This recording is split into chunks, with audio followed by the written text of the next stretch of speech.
Shalom, brothers and sisters. This is Brother Kawakab. I'm coming to you with a little bit of, I guess I want to call it it's an intro, an introduction to the breakdown of Daniel chapter 11. That actually I'm here at the computer uploading everything to the computer, and I'm getting ready to upload the entire 24-part series on YouTube.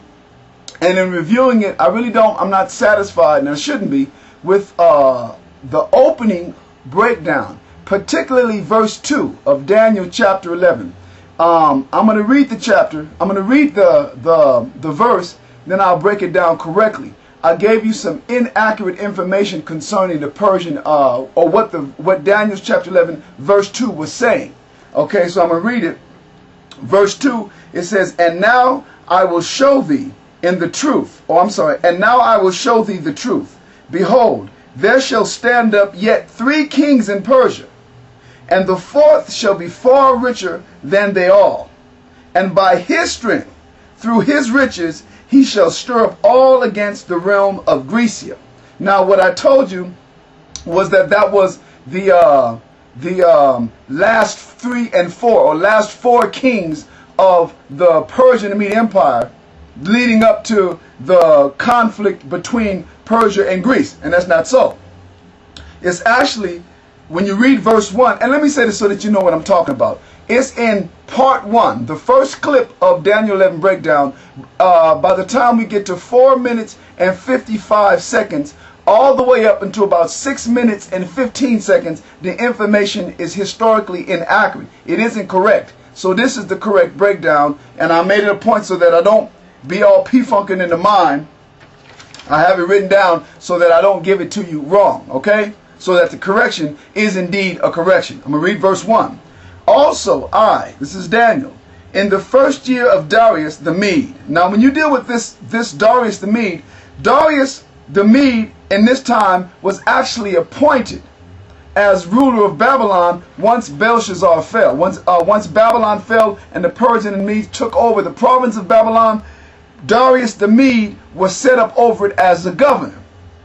So the point of reference that's being spoken of is actually Darius the Mede himself.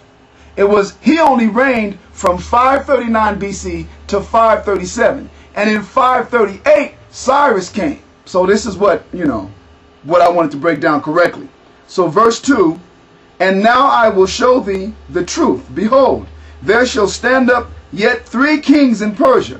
Now, it was saying 3 kings from Darius the Mede, not from the end of the Persian Empire, but actually from the beginning.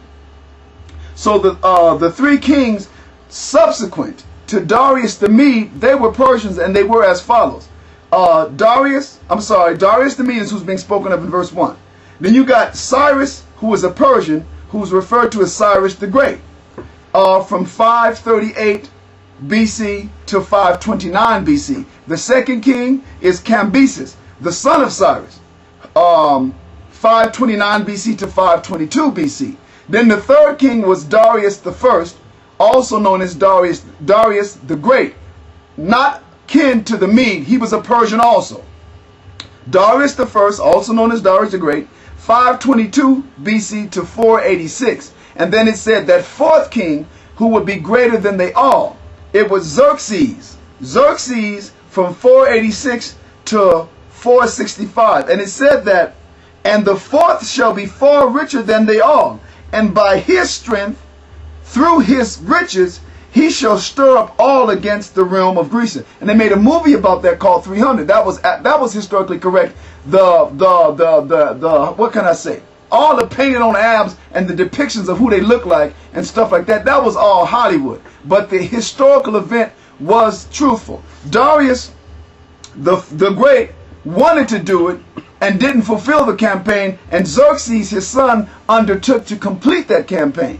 So that's why it says the 4th. The 4th, once again, is Xerxes, 486 to 465 BC. And it was through him, as depicted in the movie 300, where the conflict was inflamed between the Persian Empire and the Greek states. Now, reading on down, verse 3, it says, "And a mighty king shall stand up, that shall rule with great dominion, and do according to his will. That is talking about Alexander the Great.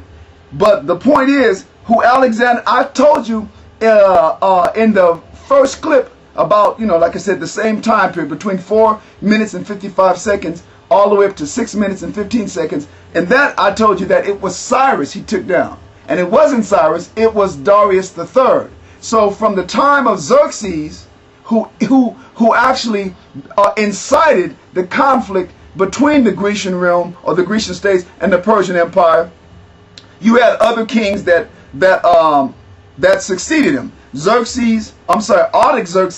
Artaxerxes the first from 465 to 424 BC. Then you had Darius II from 423 to 404 BC. Then you had Artaxerxes II from 404 to 358 BC. Then succeeding him was Artaxerxes III, 358 to 338 BC. And then you had his son Arsus from 338 BC to 335. And then you have Darius III, who entered into battle with Alexander the Great, all right, from 336 to 331. 331, Darius was actually executed. He didn't fall in battle with Alexander, but most of the battles that Alexander fought with, with him, Alexander won them all.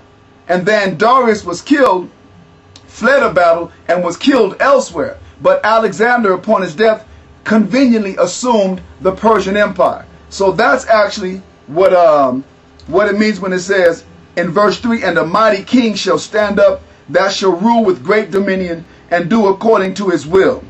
And he shall stand up, verse 4, and his kingdom shall be broken. That was talking about the four generals of Alexander who divided his kingdom among them. I just wanted to get that correct for you because one part of a breakdown wrong is a wrong breakdown, all right? Shalom, brothers and sisters. Thank you.